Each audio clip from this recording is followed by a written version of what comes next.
Some airplanes are beautiful, some are practical, and then there's the Boeing YC-14, an airplane that almost looked like someone accidentally mounted two jumbo jets on top of a cargo plane and decided to see what would happen. As strange as it looks, this wasn't an engineering mistake. It was one of the most ambitious transport aircraft ever built, and for a few remarkable years, it convinced engineers that the impossible might actually be possible. Most stories have another side. This one's just a little stranger.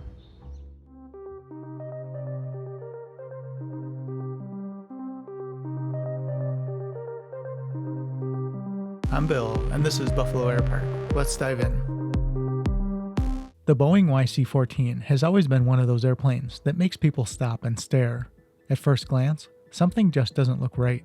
The engines are sitting on top of the wings, the proportions seem almost cartoonish, and it has an appearance unlike any military transport before or since. But every odd-looking feature exists for a reason. In fact, once you understand what Boeing was trying to accomplish, the airplane suddenly starts making perfect sense. To understand why it was built, we have to go back to the early 1970s. The Vietnam War had taught the US military an important lesson.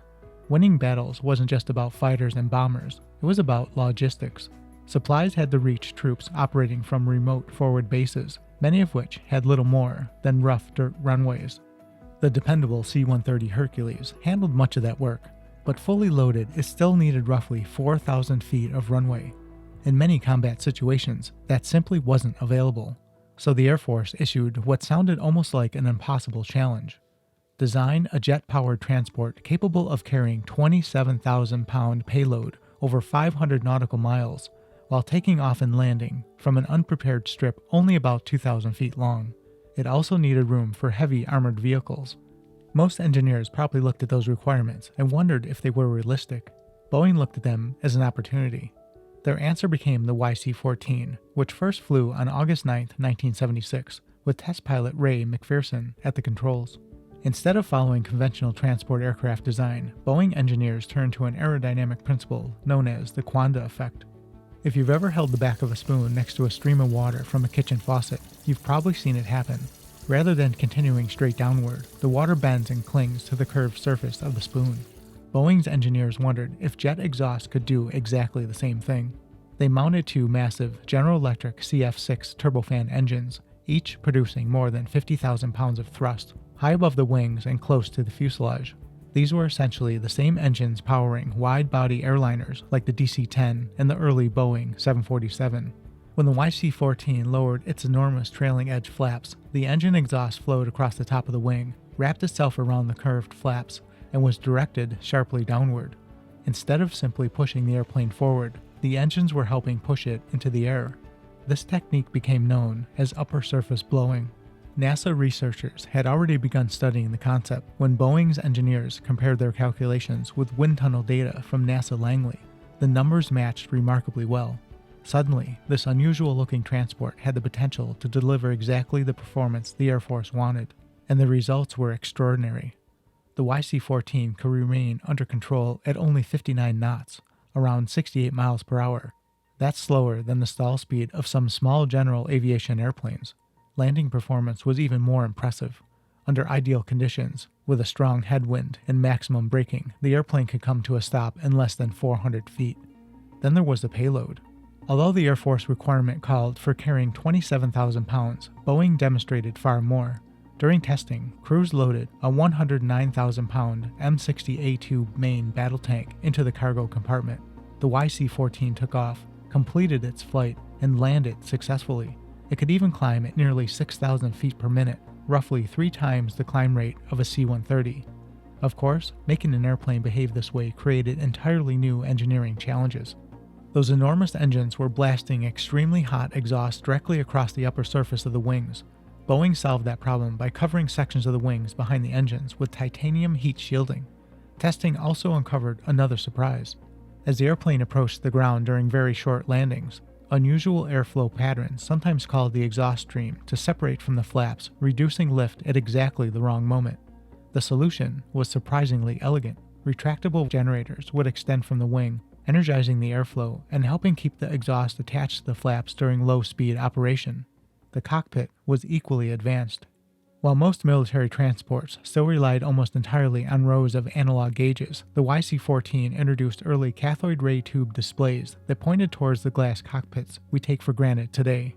Even more impressive was its experimental fly-by-light flight control system, which used fiber optic data links between redundant flight computers. Besides reducing electrical interference, it represented technology that was years ahead of its time.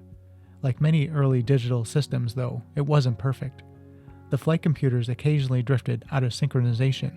When that happened, they would rapidly switch between control modes several times every second. Test pilots described the sensation as flying through severe turbulence, even when the sky outside was perfectly calm. Engine failure also presented a unique challenge. On most twin-engine airplanes, losing one engine primarily means losing thrust. On the YC-14, that same engine was also producing a large portion of the aircraft's lift. Boeing designed an ingenious automatic backup system. If an engine failed, slots within the flaps on that side would open, converting them into more conventional high-lift surfaces and helping balance the airplane until the pilots regained control. Then something interesting happened.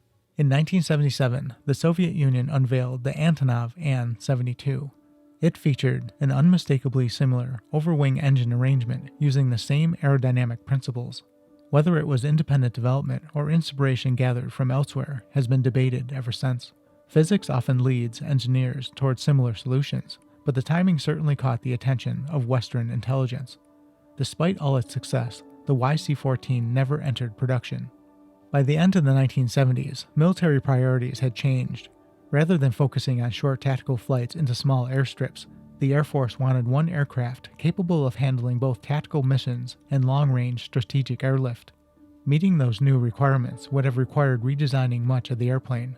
Instead, the Advanced Medium Stall Transport competition was canceled altogether. At first glance, it looked like the YC-14 had failed. In reality, it became one of those airplanes whose influence far exceeded the numbers that were built. Many of the lessons learned from both the Boeing YC-14 and the competing McDonnell Douglas YC-15 eventually found their way into the C-17 Globemaster III, an aircraft that still serves around the world today. The YC-14 also became the first transport to incorporate Richard Whitcomb's supercritical wing, while its upper surface blowing research continued through NASA's Quiet Short-Haul Research aircraft. Today, only 2 YC-14 prototypes survive. One remains preserved in storage at Davis-Monthan Air Force Base, while the other can be seen just a few miles away at the Pima Air and Space Museum. It never became the Air Force's next cargo airplane, but it proved that sometimes the strangest looking ideas turn out to be some of the smartest. And that wraps up another tale from aviation's stranger side. Until next time, keep your eyes on the skies.